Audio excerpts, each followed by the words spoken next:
이번 주부터 국내 상장사들의 1분기 실적 발표가 본격적으로 시작됩니다. 분위기는 좋지 않습니다. 대장주 삼성전자 영업이익이 90%나 줄어들 것이란 분석이 나오는 가운데 실적이 반토막 나는 기업들이 속출하는 최악의 어닝 시즌이 될 것이란 전망이 나오고 있습니다. 증권부 오민지 기자와 보다 자세한 내용 알아보겠습니다.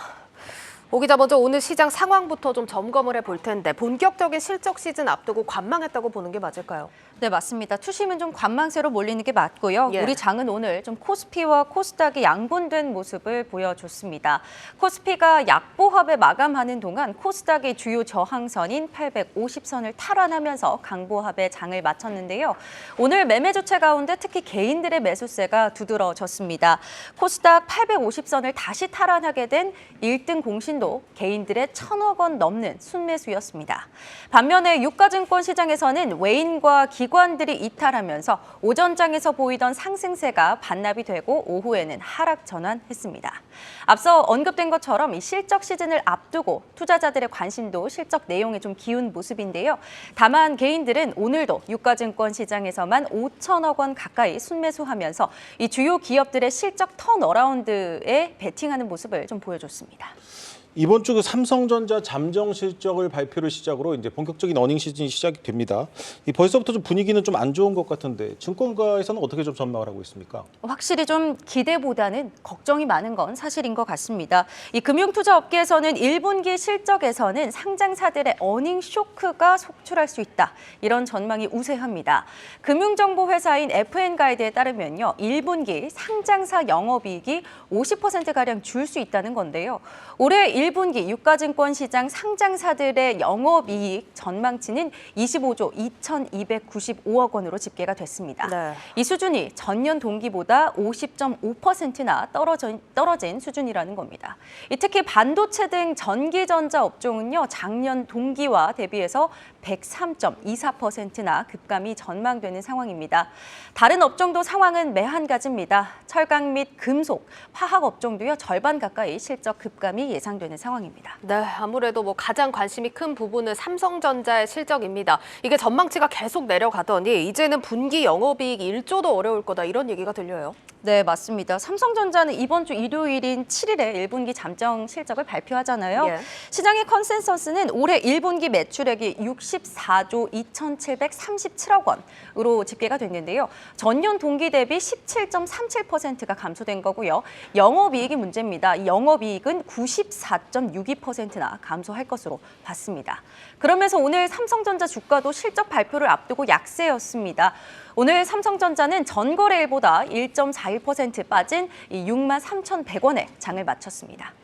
SK하이닉스도 매출액은 4조 8,500억 원 수준을 기록하고요. 또 영업 적자를 기록하면서 3조 7천억 원 수준으로 영업 적자가 나올 것으로 봤는데 매출액은 60.08% 감소, 또 영업이익은 적자 전환할 것으로 좀 부정적인 전망이 나오고 있습니다. SK하이닉스도요. 오늘 전거래일 대비해서 2.03% 빠진 86,800원에 거래를 마쳤습니다. 이 아시는 것처럼 메모리 반도체 업황이 워낙 좀 부진하고 있고요. 재고 평가 손실이 커진 영향이 지난해 4분기에 이어서 계속해서 어닝 쇼크를 이어가고 있는 겁니다. 지난 3월 수출입 동향에 따르면 제품 가격이 떨어지면서 반도체 수출액 전년 동기 대비 34.5% 하락하기도 했습니다. 반면에 이 삼성전자의 경우는요, 스마트폰 사업 부문에서 이 반도체 쪽의 부진을 어느 정도는 만회하기를 했지만 전체 실적을 끌어내기에는 역부족이었습니다. 이 시장의 전망대로라면 이제 삼성전자의 라이벌인 LG전자의 1분기 영업이익이 삼성전자를 넘어지는 상황이 벌어지겠습니다. 이게 13년 만의 일이라고 하네요. 네, 맞습니다. 물론 LG전자도 감소하기는 했습니다. 올해 1분기 매출액이 20조 700억 원으로 전년 동기보다 1.8% 정도 감소하고요. 영업이익은 1조 900억 원으로 41.6%가 감소할 것이다. 이렇게 전망이 나오고 있습니다. 이번 실적에서는 좀 부진했지만 말씀하신 것처럼 주목할 부분이요. 시장에서는 2분기에 턴어라운드가 충분히 나올 수 있다. 이런 기대감을 내비치고 있는 겁니다. 증권가에서는 이 코로나 시기에 비정상적으로 뛰었던 물류 비용이 정상화되면서 마진 회복세가 굉장히 빠르다. 이렇게 평가하고 있는데요. 네. 대체로 이렇게 부진한 실적들이 이어질 것으로 예상되는 상황이기는 합니다.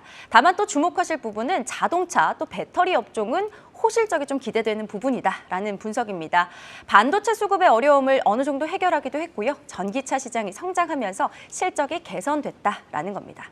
현대차는 1분기 영업이익이 전년 동기보다 44%, 기아는 전년 동기보다 32.4% 늘어날 것이다라는 전망입니다.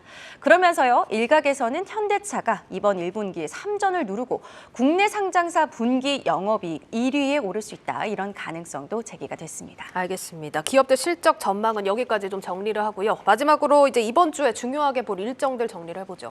네, 이번 주 주요하게 보셔야 할 일정 정리해봤습니다. 실적 발표는 앞서 말씀드린 것처럼 이번 주 금요일 7일부터 삼성전자의 발표, 또 오후에 있는 LG전자의 잠정 실적을 시작으로 이어질 예정입니다. 또 통상 월 초에는 발표가 많습니다. 주목하실 지표도 많은데요.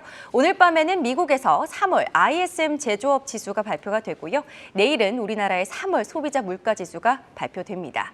이후 수요일에는 미국의 3월 ADP 고용과 ISM 비제조업 지수가 발표됩니다. 7일에는 미국의 3월 고용 보고서가 발표되니까 여기까지도 좀 챙기셔야겠습니다. 네, 잘 들었습니다. 증시 프리즘 오민지 기자였습니다.